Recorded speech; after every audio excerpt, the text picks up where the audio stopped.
vamos a considerar corrientes en sí. ¿Qué es lo que está pasando al interior del conductor? Bueno, la corriente eléctrica se define, digamos, como un promedio, como una cantidad de carga que circula a través de una cierta región del espacio en un determinado tiempo delta t, ¿ok? Entonces, vamos a definir la corriente eléctrica promedio, le ponemos estos corchetitos triangulares para indicar que es un promedio, como la cantidad de carga entre la cantidad de tiempo. Observen que aquí es, digamos, un poco ambiguo porque solo tenemos cantidad de carga sobre cantidad de tiempo, pero ¿por dónde va a pasar? ¿No? ¿En qué nos vamos a fijar? De momento, lo vamos a dejar así. No vamos a suponer que tenemos una región volumétrica, no nos va a importar su forma, ¿no? Podemos imaginarnos, no sé, un volumen como este, ¿sí? Que ustedes podrían pensar como un acercamiento, por ejemplo, esta corriente que tengo aquí es un filamento, ¿ok? Estamos imaginando que los portadores de carga van sobre esta línea que se puede representar por una curva matemática, ¿ok? Pero sabemos que en realidad, pues los portadores de carga tienen una extensión y el material, el hilo conductor también, entonces en un acercamiento, pues un trocito pequeñito, así de este conductor, pues se puede ver como un pequeño cilindrito de esta forma, ¿no? Digamos, aproximación sencilla, ¿ok? Entonces, vamos a suponer que lo que quiero es contabilizar qué tantos portadores de carga pasan a través de este pequeño volumen cilíndrico, ¿ok? En un determinado tiempo. Entonces, si ustedes esperan un cierto tiempo, no sé, por ejemplo, 20 minutos, ¿no? ¿Cuánta carga pasó en los 20 minutos? Pues eso es lo que les va a dar la corriente promedio, ¿ok? Entonces, aquí en el delta T van a poner 20 minutos y aquí pues van a poner la cantidad de carga que pasó y eso va a ser la corriente promedio, ¿ok? Y aquí es como cuando medimos la velocidad, ¿no? Yo puedo decir, sí, en los 20 minutos pasaron 5 coulombs de carga, ¿no? Sabemos que la carga se mide en coulombs. Pasaron 5 coulombs de carga. Pero, pues eso significa que pasaron todos de un jalón.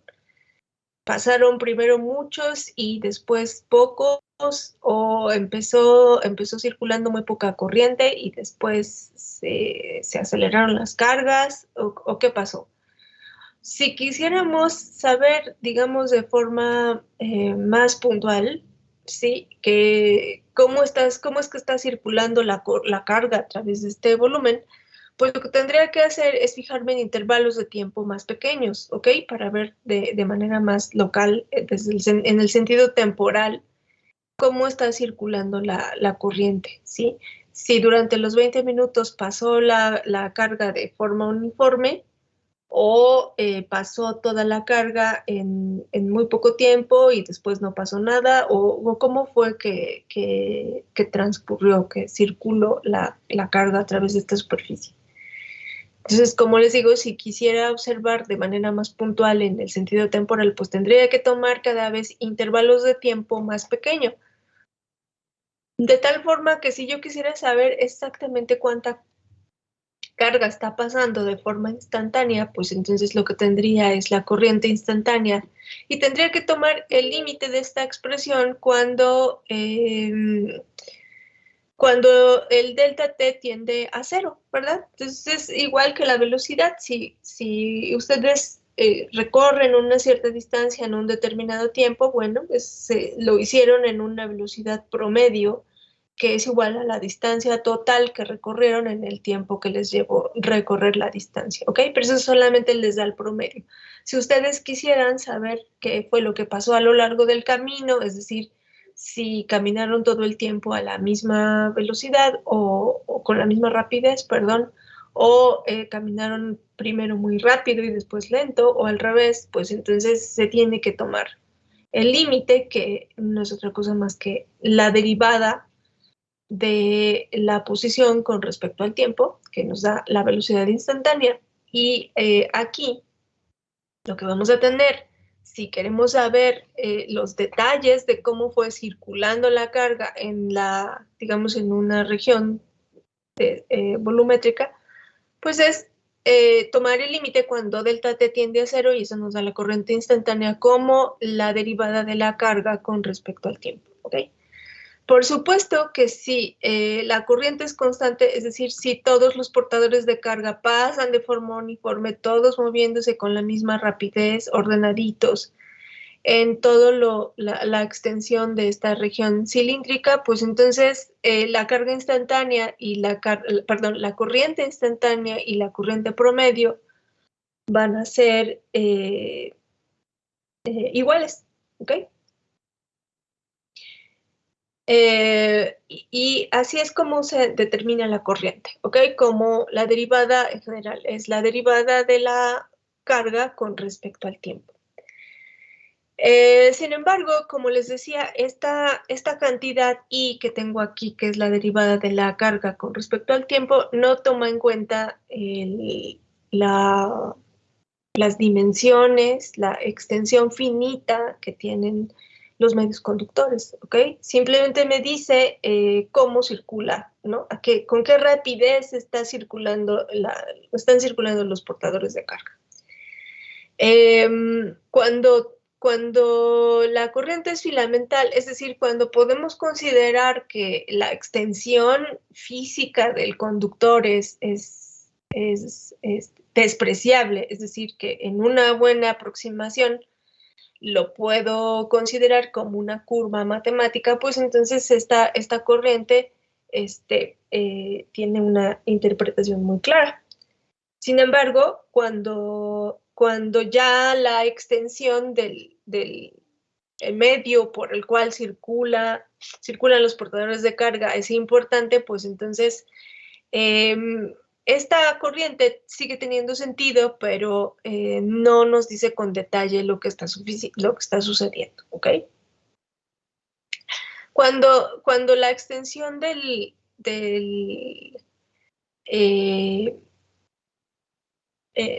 conductor es despreciable, es decir, la región transversal por donde está circulando la corriente es despreciable, sí, porque aquí como vemos y nos imaginamos esto como un hilo conductor, pues significa que la extensión longitudinal, es decir, a lo largo de la línea en la que fluye la corriente es muy largo, pero en la sección transversal es muy pequeño, es decir, las dimensiones transversales son pequeños, como aquí en este hilo, pues entonces decimos que se trata de una corriente filamental y solo necesitamos la corriente como la derivada de la carga con respecto al tiempo para caracterizar de manera general el sistema, ¿ok?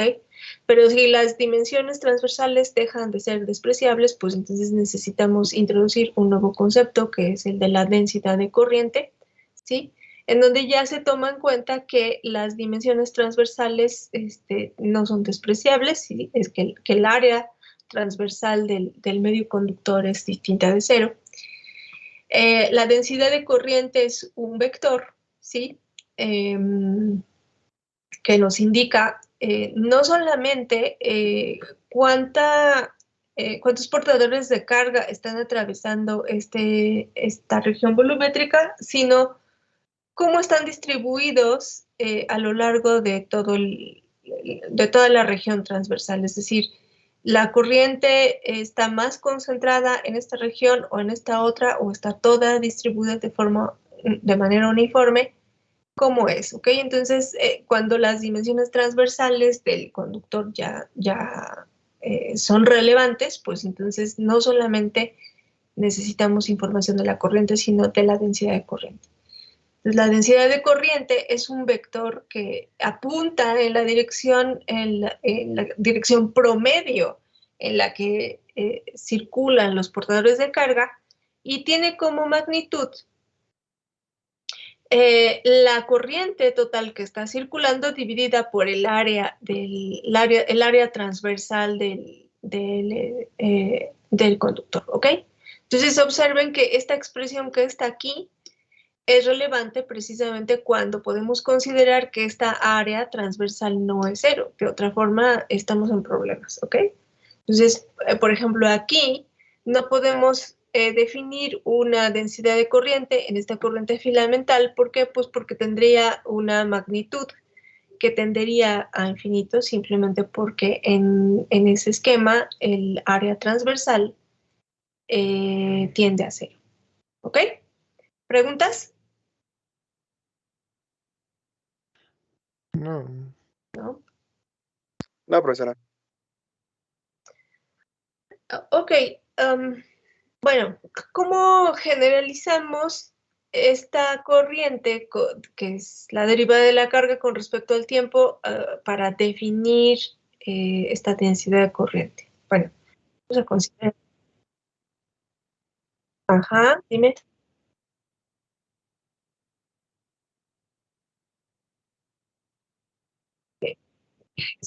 Sí, es que aquí todo es, bueno, aquí por ejemplo, aquí estoy poniendo esta flechita como la J, ¿no? Entonces, eso es porque en promedio necesitamos que, digamos que la corriente va a circular en la dirección, por ejemplo, si imaginemos que este circuito es perdón, que este conductor es un cilindro recto muy largo, ¿no? Entonces, esta es apenas una pequeña sección.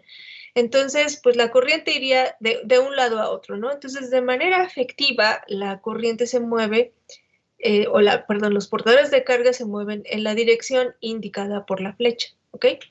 Sin embargo, los portadores de carga por lo general son electrones o son huecos o son iones de alguna manera generados en el interior de este material que corresponderían pues a los componentes eléctricos, ¿no?, de la materia. Entonces vamos a suponer, por ejemplo, que es un metal. Eso quiere decir que hay electrones libres, que son los electrones de conducción del metal. Y esos electrones se mueven a lo largo de la red cristalina que compone al metal.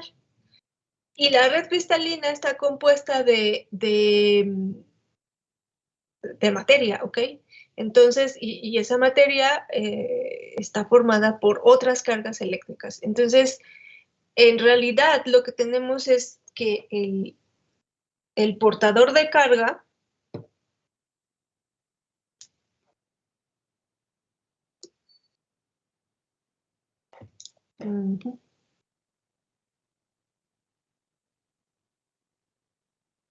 Sí, aquí tenemos el portador de carga, vamos a suponer que de manera efectiva se mueve por ahí, pero pues el portador de carga en realidad se mueve entre un mar de cosas. Entonces, en realidad, si imaginamos que este es que este es mi portador de carga,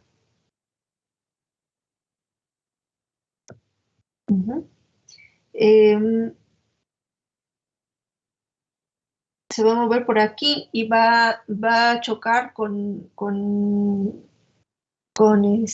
alguna molécula que se encuentre en el camino y entonces va a rebotar así y va a interactuar con esta otra y así sucesivamente. Entonces, de manera efectiva, se va a ir moviendo entre este mar y va a circular en esta dirección, ¿sí?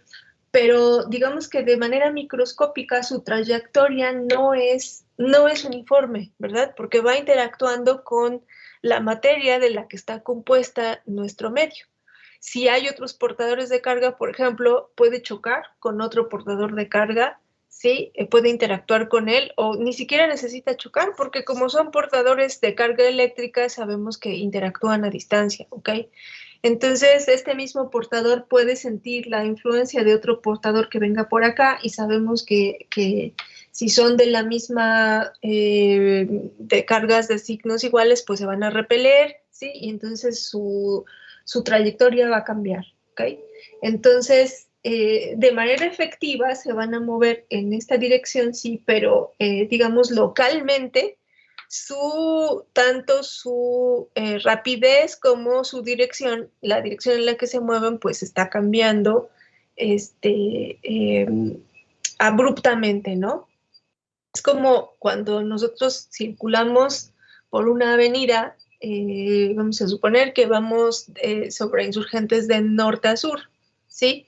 Entonces, de manera efectiva nos dirigimos hacia el sur, ¿ok? Pero si la carretera está despejada, pues nos vamos en línea recta sobre el carril de alta velocidad y llegamos inmediatamente a nuestro destino.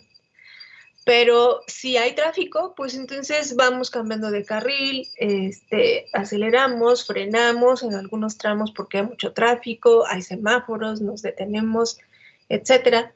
Entonces nuestra rapidez está cambiando y también nuestra dirección porque cambiamos de carril, etcétera. Y sin embargo, nos seguimos moviendo de manera efectiva hacia el sur, ¿ok? No sé si de esa manera quede un poco más claro a qué me refiero, con que estás, digamos, una dirección promedio, o más bien es una dirección efectiva, ¿ok?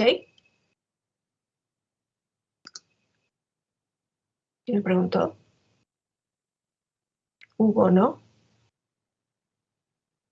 ¿Hugo? Eh, entonces, ¿sí me escuchaste la explicación o no?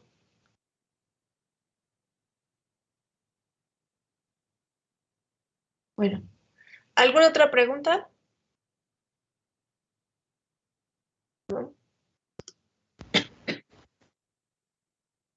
Bueno, igual voy a volver a hablar en unos momentos de eso, pero para generalizar, de esta I a esta J, vamos a considerar otra vez la situación promedio, ¿ok? Entonces, la corriente promedio se construye como el cociente de la cantidad de carga entre el intervalo temporal que tarda en atravesar una cierta región del espacio, ¿ok? Entonces, la, la, la cantidad de carga en una cierta región del espacio, pues tiene que estar asociada con la corriente que circula, corriente promedio, por el intervalo temporal que estoy considerando, ¿ok? Ahora, como ya indiqué aquí, si esta corriente promedio es debida a una distribución macroscópica de este tipo, es decir, no es una corriente filamental, sino es una corriente que tiene una extensión transversal distinta de cero, en esos casos la corriente se puede escribir como J por A, entonces este promedio de I se va a poder escribir como el promedio de J por A. Puedo sacar a la A de los corchetes de promedio porque en este caso particular muy sencillo estoy suponiendo que a lo largo de toda de este pedacito de conductor el área transversal se mantiene constante, ¿no? Es una región volumétrica cilíndrica recta, ¿ok? Entonces, el promedio solo le va a afectar a la J, ¿ok? Entonces, vamos a ver cómo construimos esta J, que tiene que cumplir esta condición. Y el incremento temporal, pues ahí está, ahí estaba, ahí lo dejo, ¿ok? Ahora, esta esta región volumétrica que tengo aquí, vamos a suponer que le llamo delta W, ¿ok? Es lo que tengo aquí. Que es, digamos, el volumen que ocupa este pequeño trocito de cilindro, ¿ok? Le pongo una delta porque estoy pensando que este es apenas un pedazo de todo mi sistema, ¿no? Entonces, el área, pues, es lo que es, ¿no? Pero estoy considerando que de forma longitudinal esto tiene un incremento de longitud, no es la longitud completa, sino solo un pedacito.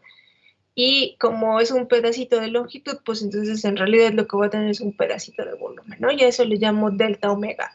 Delta omega, si estoy considerando que cilindro es recto, pues es simplemente el área de la base por la altura, es decir, el área transversal por la longitud del cilindro. ¿Estamos de acuerdo?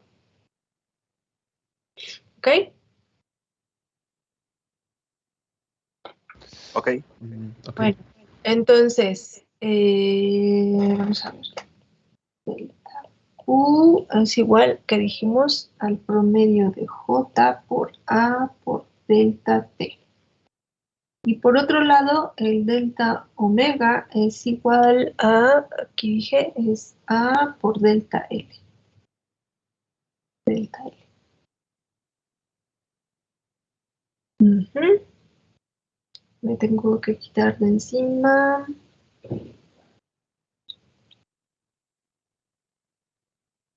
Ujú. Ok. Bueno, por otro lado, vamos a suponer que los portadores de carga están circulando por aquí, ¿ok? Entonces, si yo le tomase una fotografía, ¿sí? Una instantánea, clic, pues voy a ver aquí retratados varios portadores de carga, ¿no? La pregunta es que en ese momento, ¿cuánta carga hay en este cilindro? Pues la carga distribuida en este cilindro pues está caracterizada por, en un instante dado, pues está caracterizada por la densidad de carga ρ, que no es otra cosa más que la cantidad de carga total en la región volumétrica dividida por su volumen, ¿ok? Esto es porque, ¿por qué tengo que introducir esta densidad de carga? Bueno, pues porque en realidad lo que me interesa es la densidad de corriente, es decir, cómo está distribuido el paso de los portadores de carga a lo largo de la sección transversal de este cilindro, ¿no? Entonces, me fijo en una pequeña en una fotografía, ¿sí? De forma instantánea y veo cuánta carga hay ahí y cómo está distribuida a lo largo de este volumen, ¿no? Entonces, la densidad de carga ρ no es otra cosa más que el delta Q sobre el delta omega, ¿ok? ¿Vale? Entonces, okay, vamos a agregar eso. Delta Q es igual a... de aquí puedo ver que delta Q es igual a ρ por delta omega. Ρ por delta omega. Entonces, lo que tengo es esto, ¿no? Tengo, por un lado, que la delta Q es igual a J por A por delta T, que es esta de aquí. Tengo la densidad de corriente y eso me da el delta Q en términos de la ρ, ¿sí? Esto de aquí. Y además, la región volumétrica está dada por A delta L, ¿ok? Entonces, combinando estas tres expresiones, ¿cómo puedo determinar la J? Bueno, de aquí puedo despejar J. J sería delta Q dividida por el área por el delta T. ¿Ok? Simplemente esto que está aquí lo paso dividiendo para acá. Y me da delta Q es igual a A por delta T. ¿De acuerdo? ¿Sí? Sí. Ahora, delta Q es ρ por delta omega. Ρ por delta omega dividido por A delta T. ¿Sí? Ρ delta omega sobre A por delta T. ¿Ok? Ahora, delta omega sabemos que es A por delta L. Entonces, este delta omega lo sustituyo por A delta L. Y eso lo tengo que dividir por A delta T. Y lo que observo es que el área transversal del conductor es irrelevante porque al final se va a cancelar. y solamente me va a quedar rho delta L sobre delta T. Y esto que está aquí, como ya discutía hace unos momentos, tiene cara de una velocidad promedio, ¿verdad? De hecho, lo puedo escribir así.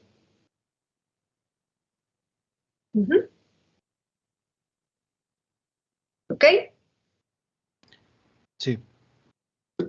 Y es lo que tengo aquí, que J es igual a ρ, que es la densidad de carga en la región que ocupa este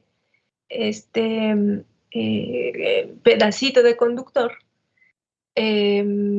por esta rapidez promedio. Ya esta rapidez promedio que está aquí se conoce, aquí lo tengo, como rapidez de deriva, ¿ok? Rapidez de deriva. Y es, digamos, la rapidez efectiva de los portadores de carga cuando circulan por aquí. No es la velocidad instantánea, no es la velocidad local de los portadores de carga, es la velocidad efectiva, que es exactamente lo mismo que estaba yo explicando aquí, ¿ok? Estos portadores de carga experimentan múltiples interacciones en su paso a través del conductor y continuamente están cambiando su rapidez, están cambiando su dirección, pero de manera efectiva, de alguna forma, logran vencer todas esas interacciones y más rápido o más despacio siempre se mueven de manera efectiva en una sola dirección con una cierta rapidez promedio. Y esa rapidez promedio se conoce como rapidez de deriva, no es la rapidez instantánea, ¿sí? La rapidez instantánea tiene que ver con todas las interacciones, ¿sí? Bueno, también podemos definir lo que se conoce como velocidad de deriva, que es un vector cuya magnitud pues es la rapidez de deriva y que apunta en la dirección efectiva en la que se mueven todos los portadores de carga, ¿ok? ¿Vale? ¿Queda claro qué cosa es la rapidez de deriva? Sí. Lo explico de igual manera que como la dirección promedio, ¿no? Exactamente. Ok. Sí, sí. Si nosotros vamos de aquí a la UNAM y nos tomamos 2 horas, por ejemplo, pues nuestra rapidez de deriva, pues era el, el, la distancia, que son como 40 kilómetros, dividido por las 2 horas, pues esa sería nuestra rapidez de deriva, ¿ok? Y nuestra dirección, pues es de norte a sur, ¿vale? Y la velocidad de deriva sería, pues, nuestra rapidez de deriva que apunta en la dirección de norte a sur. Pero sabemos que en el transcurso pasaron muchas cosas. Esa velocidad de deriva, pues, no es la velocidad instantánea que experimentamos a lo largo de toda la trayectoria. La velocidad instantánea pues fue muy fluctuante, ¿no? Cambió tanto de magnitud como de dirección muchas veces hasta que finalmente logramos llegar a nuestro destino. ¿Vale? ¿Ok? Ok. Ok. Muy bien, entonces ya tenemos aquí una expresión que es más o menos razonable, ¿no? Les decía que si ya la extensión transversal del conductor es importante, pues entonces definitivamente tenemos que expresar eso en términos de densidades de carga. Entonces, aquí está la J promedio expresada como la densidad de carga de los portadores aquí, que se mueven con una cierta velocidad, ¿no? Aquí cuando tomamos en cuenta esta densidad de carga, les dije, tomen una fotografía, esta es esta RO me dice cómo están distribuidos los portadores de carga en esa imagen congelada a lo largo de todo este volumen, ¿ok?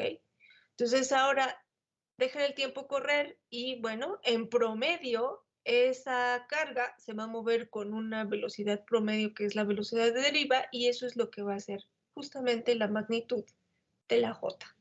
¿Ok? Tiene sentido, ¿no? ¿Ok? Ok. Ahora, esta es la magnitud, pero si de antemano habíamos dicho que la densidad volumétrica, bueno, no sé, a veces se le llama volumétrica, a veces superficial, no sé, densidad de corriente, vamos a llamar la densidad de corriente a secas.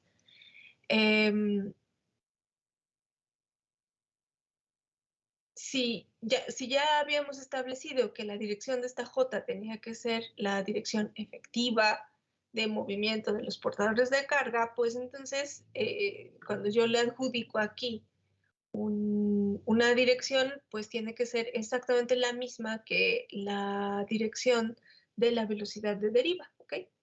Y si además no necesito el promedio, sino el comportamiento instantáneo, pues entonces me fijo en la velocidad instantánea. Quito los corchetes de promedio y simplemente considero que la J es igual a la densidad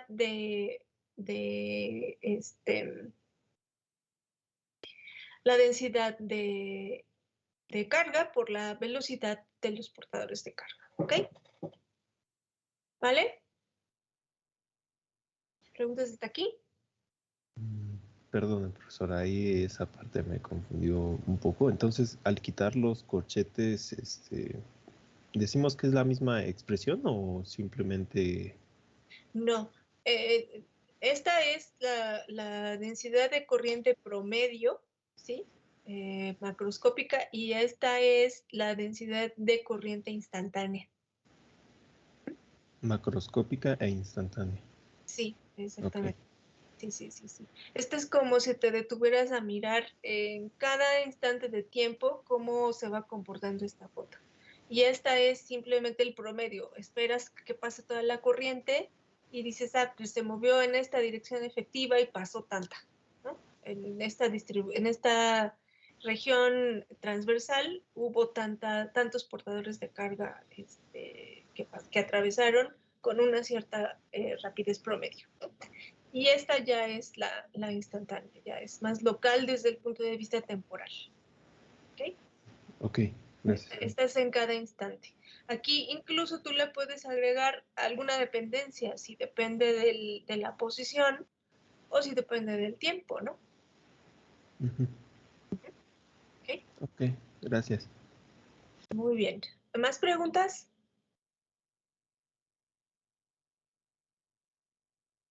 ¿No? Ok. Bueno, ahora aquí para determinar esta expresión, eh, todavía no, todavía no soy capaz aquí de relacionar la densidad volumétrica de la densidad de corriente con la corriente misma, ¿ok? Pero pensemos que además aquí estoy considerando el caso ideal en el que tengo unos portadores de carga que de manera efectiva se mueven a través de este volumen cilíndrico, recto, de tapas uniformes, circulares, y que los portadores de carga se mueven en una dirección que coincide con el eje del cilindro. Todo es una situación ideal, pero sabemos que en la realidad pues los conductores no tienen esta forma tan perfecta y las corrientes no necesariamente se van a mover de manera perpendicular a las tapitas que tengo aquí o paralela al eje. De hecho, igual ni siquiera hay un eje de simetría, ¿no? Y la pregunta es, en esos casos más generales, ¿cómo puedo escribir la expresión para la J? ¿O cómo la puedo relacionar con la velocidad o con cantidades conocidas? Bueno, si tengo una situación más general, vuelvo aquí, ¿ok? Y en lugar de tomar incrementos, tomo elementos diferenciales, ¿ok? Entonces, pensando ya en una situación instantánea, ¿sí? Si voy a tomar, en lugar de incrementos, voy a tomar diferenciales, pues entonces ya no necesito los corchetes de promedio, porque ya me voy a fijar en un intervalo de tiempo muy pequeñito, ¿ok? ¿Sí? ¿Hay alguna pregunta? Creo que no. Bueno, entonces este delta se va a transformar en un diferencial de carga. Este A se va a transformar en un diferencial de superficie y este en un diferencial de tiempo, ¿ok? Y como la densidad de corriente en realidad es una cantidad vectorial, pues entonces voy a poder escribir la expresión así, dq igual a j.ds por dt. ¿Okay? Entonces esta es digamos que la versión microscópica de esta cantidad macroscópica, ¿no? Entonces esta es global, promedio, efectiva, macroscópica, y esta es su contraparte microscópica, local, ¿ok? En un puntito, ¿sí? En una región muy pequeñita del espacio, ¿ok? ¿De acuerdo? Ok. Uh-huh. Entonces, presten atención, ¿sí? Si esta es la expresión para el dq, ¿sí? Entonces, ¿qué cosa será la derivada de q con respecto a t? Pues yo sé que el diferencial de q es la derivada de q con respecto a t por dt, ¿ok? Aquí quiero que tomen en cuenta algo. Esto que tenemos aquí, ya lo perdí, esto que tenemos aquí, este cociente, es una razón de incrementos, es efectivamente un cociente, es delta Q dividida por delta T, ¿ok? Esto que tenemos aquí, sin embargo, no es un cociente de diferenciales. Los elementos diferenciales no se pueden dividir, ¿sí? Eso se los comento porque cuando somos muy jóvenes tenemos el hábito de decir que, bueno, pues como aquí simplemente para construir la derivada tomo el límite, cuando delta t tiende a 0, bueno, pues el delta q se transforma en dq, el delta t se transforma en dt y eso me da este cociente. No, esto que está aquí es un solo símbolo que no se puede desbaratar, es la derivada, ¿sí? No es un cociente, no podemos decir, bueno, se cancela con el otro diferencial y nos quitamos de problemas. No es así. Muchas veces funciona esa reglita mnemotécnica para saber de qué estamos hablando y la podemos usar con todo el derecho del mundo siempre y cuando entendamos qué es lo que estamos haciendo, ¿ok? El punto es que si yo tengo una función que es una función de x, ¿okay? Donde x es una variable real que varía, bueno, que toma valores sobre el eje real. Entonces, puedo tomar pequeños incrementos de mi variable temporal de x. Uh-huh. Y como la función f es otra variable, pero es una variable dependiente, entonces para esa variable f, digamos, también puedo tomar, si en el eje vertical se mide f, pues para f puedo tomar también pequeños diferenciales. ¿Ok? La pregunta es, si hay una relación entre f y x, ¿cuál es la relación entre los elementos diferenciales? Uh-huh. Y la respuesta es muy simple. El diferencial de f no es otra cosa más que la derivada de f con respecto a x multiplicada por el diferencial de x. Uno podría decir que, bueno, este diferencial se cancela con este y me queda el de f. No. No, esto no es verdad. ¿Ok? El diferencial de f es todo este símbolo. df en dx, sí. No se puede deshacer, multiplicado por el diferencial de x. ¿Ok? ¿De acuerdo? A lo mejor a ustedes ahorita les puede parecer superfluo porque es que funciona, o sea, sí, efectivamente, sí funciona, pero funciona cuando tengo la derivada multiplicada por un diferencial, ¿ok? Si no tengo la derivada multiplicada por un diferencial, no puedo romper este símbolo. ¿Ok? ¿De acuerdo? Entonces, aquí, ¿qué cosa es el de Q? Si la carga depende del tiempo, porque por eso hay corriente, ¿sí? Entonces, si la carga es una función del tiempo, entonces el diferencial de carga es la derivada de la carga con respecto al tiempo por el diferencial de tiempo. Así de simple. ¿Ok? Y entonces yo puedo escribir, ahora sí tengo derecho a escribir esto aquí, de aquí, ¿no? Entonces, el diferencial de carga va a ser igual a derivada de la carga con respecto al tiempo por diferencial del tiempo. Y eso va a ser igual, por otro lado, a lo que tenemos aquí, que es el j.ds por dt. J.ds por dt. ¿Sí? Y ahora me fijo en esta expresión. Y puedo reconocer de este lado a la de Q y del otro lado al J.ds. ¿Ok? ¿Por qué? Pues porque este es un intervalo de tiempo arbitrario, ¿ok? Que no es cero. ¿Ok?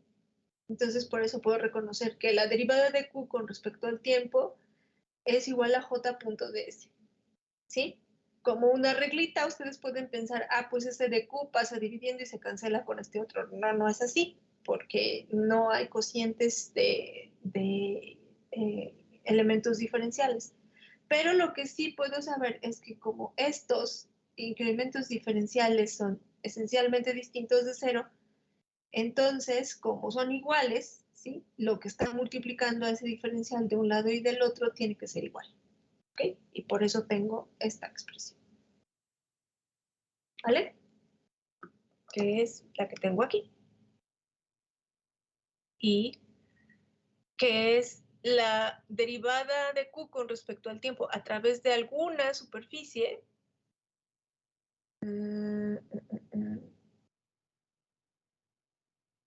Es igual perdón, primero, vamos a ver. Primero es que dq en dt es igual a j.ds, ¿ok? Pero si quiero ya la corriente I, que es la derivada de q con respecto a t, que atraviesa una cierta superficie, por ejemplo esta o esta de aquí, pues entonces tengo que sumar sobre todos los elementos diferenciales de superficie. Entonces aquí, esto que está aquí, lo tengo que sumar sobre toda la superficie de interés, j.ds. Perdón, me faltó el igual. Y así es como llego a que si yo tengo una densidad de corriente J circulando en una región volumétrica del espacio, entonces para relacionarla con la corriente neta que atraviesa una determinada superficie, pues tengo que hacer la integral de línea, ¿sí? Y así llego a que la relación entre la corriente y la J es a través de una integral de línea. Y de aquí se ve efectivamente que la diferencia entre la corriente I y la corriente J es que la corriente J está distribuida macroscópicamente a través de toda una superficie S.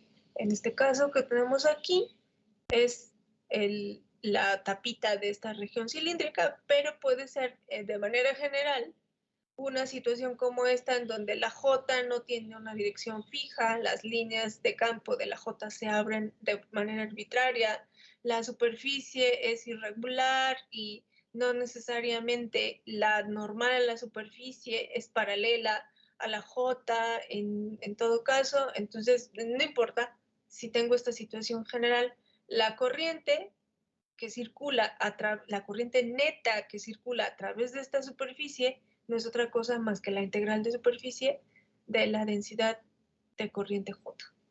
¿Ok? ¿Preguntas?